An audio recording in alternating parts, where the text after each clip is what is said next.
চট্টগ্রাম, সিলেট, বরিশাল সহ ৫ জেলায় আজ বজ্রবৃষ্টি হতে পারে।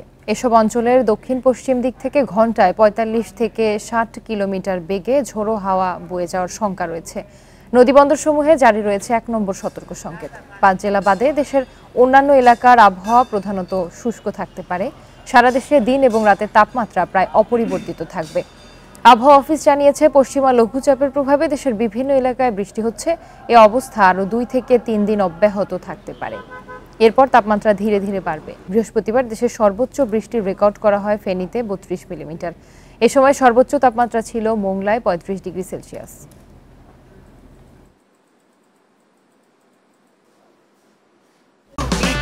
এই ঈদে দেশ জুড়ে কেনাকাটার ফুর্তি হবে শুধু বিকাশে, সাথে ডিসকাউন্ট কুপন, ইনস্ট্যান্ট ক্যাশব্যাক।